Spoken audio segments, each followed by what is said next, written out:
নিয়মিত অভিযান, জরিমানা আর শাস্তিমূলক ব্যবস্থার পরও নগরীতে থামছে না খাদ্যে ভেজালের মহোৎসব। সংশোধনের কোনো লক্ষণ নেই খাদ্যপণ্যের প্রতিষ্ঠানগুলোর। অস্বাস্থ্যকর ও নোংরা পরিবেশে খাদ্য প্রস্তুত, মেয়াদোত্তীর্ণ পণ্য বিক্রি ও সংরক্ষণ সহ একের পর এক অনিয়ম ধরা পড়ছে প্রশাসনের অভিযানে।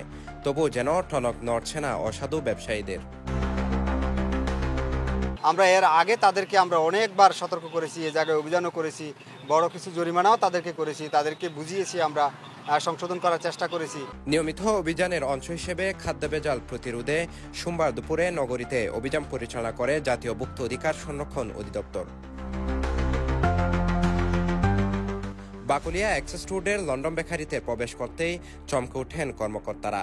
সেখানে চকলেট, কেক, অলিভ অয়েল সহ বেশিরভাগ পণ্যই ছিল মেয়াদ উত্তীর্ণ। শুধু তাই নয়, পণ্যের প্রকৃত মেয়াদ গোপন করতে সেগুলোর উপর বসানো হয়েছে আলাদা স্টিকার। মিষ্টি শোরুম সিজলে গিয়েও একই ধরনের চিত্র দেখলেন ভোক্তা অধিদপ্তরের কর্মকর্তারা। এসব অনিয়ম ও কারসাজি ধরা পড়ায় দুই প্রতিষ্ঠানকে জরিমানার পাশাপাশি লন্ডন বেকারিকে সাময়িক সিলগালা করে দেওয়া হয়। একটা প্রতিষ্ঠান এই জায়গায় দেখেন, এই প্রতিষ্ঠানটাতে আমরা প্রচুর পরিমাণ মেয়াদ উত্তীর্ণ পণ্য পেয়েছি। মেয়াদ উত্তীর্ণের সিস্টেমটা হচ্ছে এমন যে 2024 সালে মেয়াদ উত্তীর্ণ, 2025 সালের জানুয়ারিতে মেয়াদ উত্তীর্ণ। শুধু মেয়াদ উত্তীর্ণ হওয়ার পরেই এটা বিক্রির জন্য প্রস্তুত রেখেছে বিষয়টা এমন না। এটা মেয়াদ যে জায়গায় উত্তীর্ণ সেই জায়গায় আরেকটা স্টিকার বসিয়ে মেয়াদটাকে তারা হাইড করে দিয়েছে। তো এটা ছাড়াও আমরা যেখানে হাত দিয়েছি আমরা আসলে মেয়াদ উত্তীর্ণ পণ্য দিয়ে আমরা পাচ্ছি। যেমন ধরেন চকলেট, এই চকলেট 2025 সালের জানুয়ারিতে মেয়াদ উত্তীর্ণ, সেই চকলেট তারা আবার বিক্রির জন্য উপস্থাপন করেছে, বাচ্চাদের চকলেট।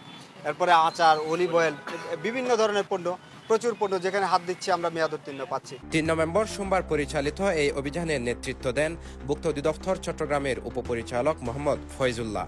তার সাথে ছিলেন সহকারী পরিচালক আনিসুর রহমান, রানা দেবনাথ এবং সিএমপি পুলিশের একটি টিম। সর্বমোট আমরা এই পর্যন্ত 3টা প্রতিষ্ঠানকে আমরা 50,000 টাকা অর্থদণ্ড করেছি। আর এই প্রতিষ্ঠানটা আমরা সিল করেছি, এই প্রতিষ্ঠানটা আমরা এখনো জরিমানা ডিক্লেয়ার করিনি। এটা আমরা তাদেরকে সতর্ক করব, তাদেরকে আইনগত ব্যবস্থা গ্রহণ করব, তখন জরিমানা আরোপ করা হবে। সাধারণ ভোক্তা যদি কখনো মিষ্টি, মেয়াদ উত্তীর্ণ মিষ্টি তাদের কাছে বিক্রি হয়েছে এরকম যদি তাদের কাছে মনে হয়, তারা আমাদের কাছে অভিযোগ জানাতে পারে, আমরা আইনগত ব্যবস্থা গ্রহণ করব। দিনব্যাপী অভিযানে 4টি প্রতিষ্ঠানকে মোট 50,000 টাকা অর্থদণ্ড করা হয়। জনস্বার্থে এ ধরনের তদারকি কার্যক্রম অব্যাহত থাকবে বলে জানিয়েছেন অধিদপ্তরের কর্মকর্তারা। CTG post, Chittagong.